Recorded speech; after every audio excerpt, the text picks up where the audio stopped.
Hello there, welcome to my channel. In this video I want to talk about the books that I used in med school, throughout my med school.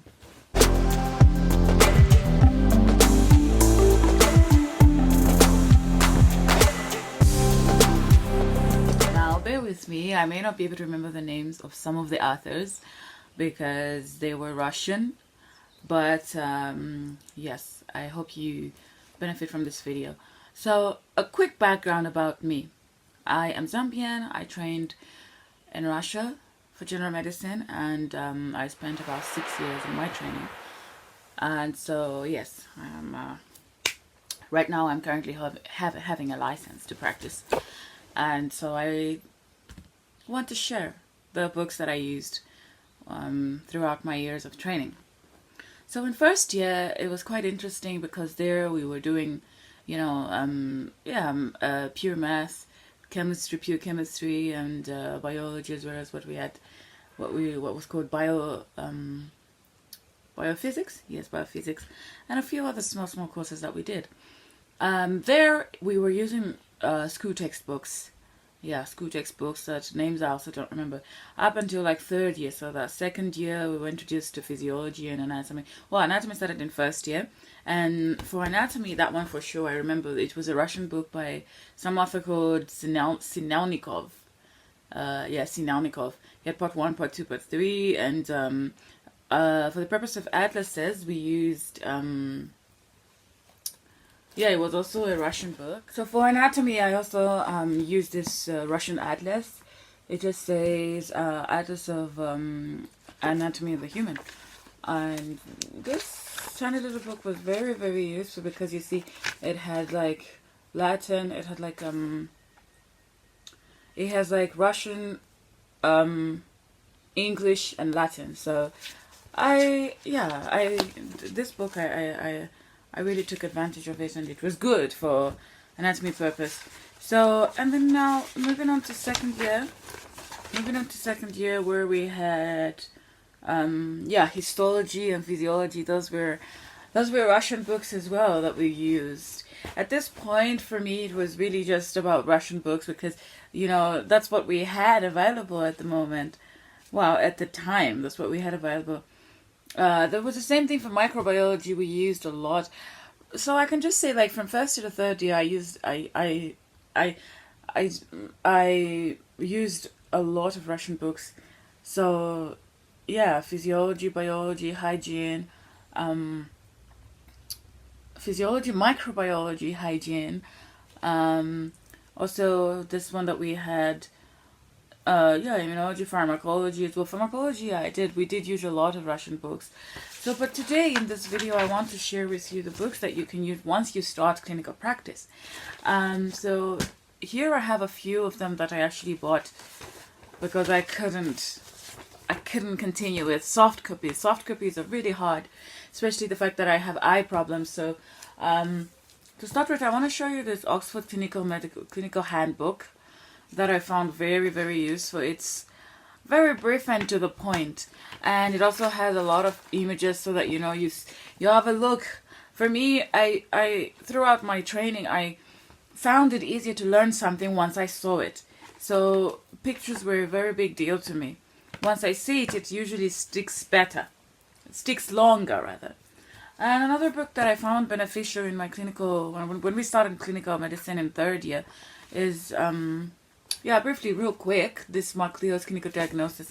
This one is good for differential diagnosis. I would recommend it if you really want to be a master of diff diagnosis. You should get your hands on one of these.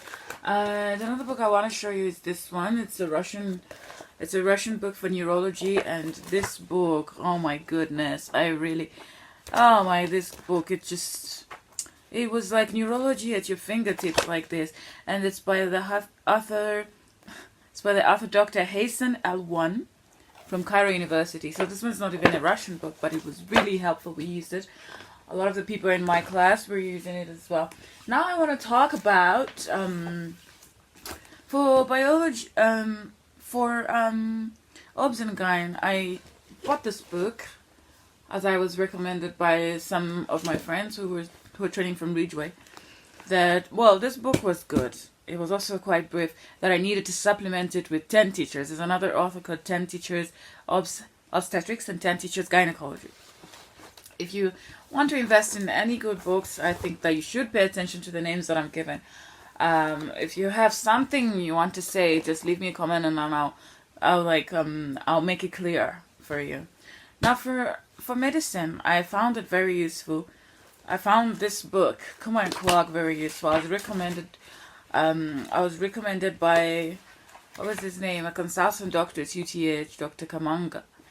He was like, you know what, if you really want to be good in IMED, you need to read this book at least like 3 times in your training. And you know, when he said that, I just said, you know, I gotta look for money, I gotta get this book.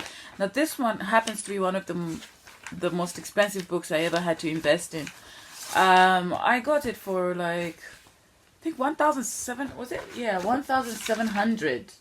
Yeah, 1,700 kwacha, and I really have no regrets, because just when I got it, like every time we were doing rotations in like different departments of medicine, it was like so helpful. I just needed to find the page and like read further. I mean, like, this book is very good. This is like the holy grail of IMED.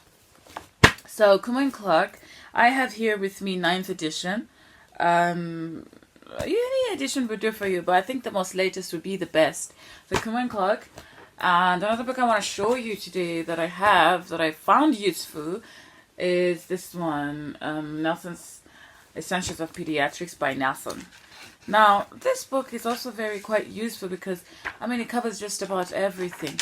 Just about everything to do with pediatrics. Now, this one too was also expensive, but I don't regret it. It was quite a good investment. It even starts like from, wow, growth and development, behavior disorders. Like, it's got a lot of, you know, everything you want to learn about pediatrics is in here, you know. So, list of other books that I think are worth mentioning that I had on soft copy. I wrote them down here. As for surgery, SRB Manual of Surgery is also very good. I recommend you get that book. Another book that I recommend is for internal medicine is Davidson's Medicine. That one is, I swear by it. It's also very good. It almost competes with Kuma and Clark, but I think Kuma and Clark has, like, for the fact that it's very bulky and it's very much more details, I prefer Kuma and Clark. It's the same for Hutchinson's Clinicals. That one is also good. So it would do you very well to invest in it. So really, for me, other than the Russian books that we had, of course, those ones won't be useful for a lot of people who are watching this video. Maybe say they're training in America or in Zambia or wherever, or India. But what matters is just make sure that you're using the books that everybody else is using, you know, and then you just make sure that you're reading really well, you know. Everything will be well for you. So, yeah, thank you for watching this video. I hope that you've enjoyed it. If you have anything to say to me, please don't you hesitate, leave me a comment. Please do like this video, share it with your friends who you think might benefit from it, and yeah, so subscribe.